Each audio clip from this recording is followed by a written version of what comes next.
Oh, thank you very much. Everyone always mentions Barry Mackenzie, and that film kept me out of work for 3 years. The reviews were so hostile, I had to go to London and was working as a documentary cameraman until Philip Adams called me and rescued me by offering me the film of Don's Party. Now, I've not been, this hall is fantastic. Is this a concert? I don't know, I've never been to Brisbane very much. This is a fantastic concert hall. Is there an opera hall that's like this? That's good. Well, you've all got, I've just been directing an opera in Sydney, which is why I had to get up at 5 o'clock this morning to come here, but I'll do anything for Des. And that's why I'm not my usual sartorial self, because I thought if I shave, I'm going to wake my wife up, and I snuck out of the house. But you've all got to get onto Opera Australia and tell them that you want my production of De Todesstaat brought to Brisbane, because they said to me, oh, it's not going to go to Brisbane. I said, but it should go to Brisbane. They've got the facilities for it. So everyone has to lobby them. I'll get down to the written bit now. Okay, a few years ago, can you all hear me?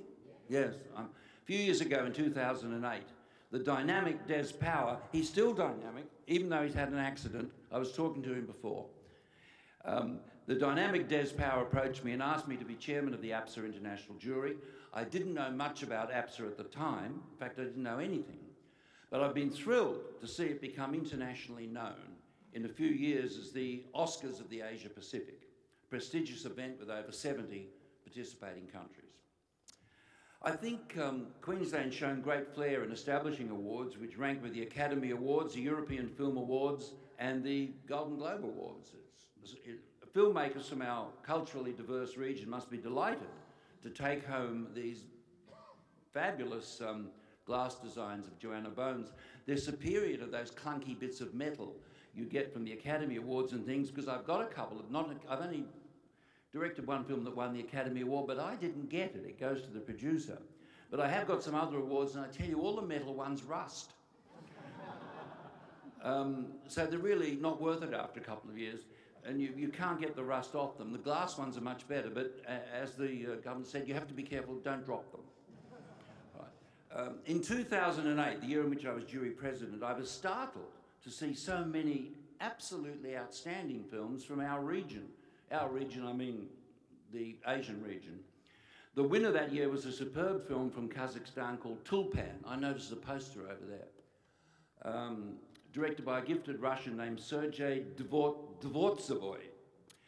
Largely due to the publicity he received from APSA, the film had a commercial release in many countries around the world. I know it was shown in America. I've talked to people there. It was greatly admired. It is, I think, really, it's pretty nearly a masterpiece.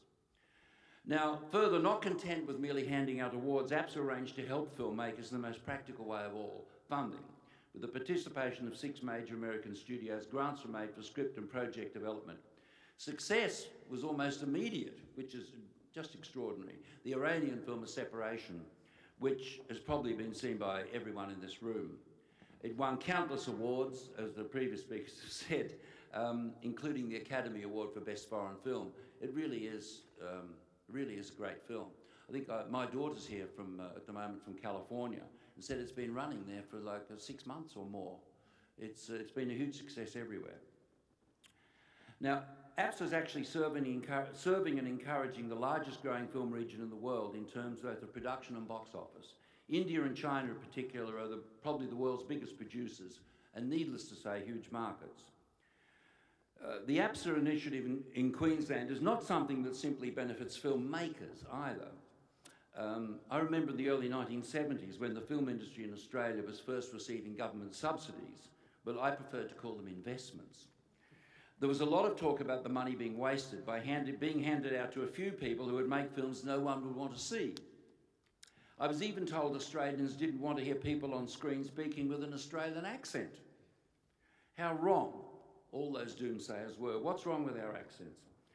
Not only are Australian films shown all over the world, having won numerous awards as well as the respective audiences, but they've put Australia on the map for tourists.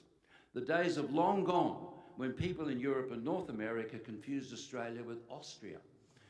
That used to happen to me all the time. I'd say, I'm from Australia, and they say, you speak very good English. And I say, not Austria, Australia. Now that never happens anymore. Now APSA's taken this whole thing a step further by encouraging not just films in Australia, not just awards in Australia, but they're putting an emphasis on the whole Asian region. They're connecting with a vast, growing and wealthy market.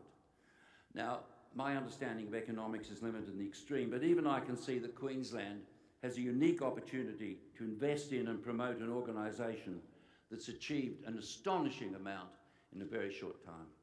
Thank you.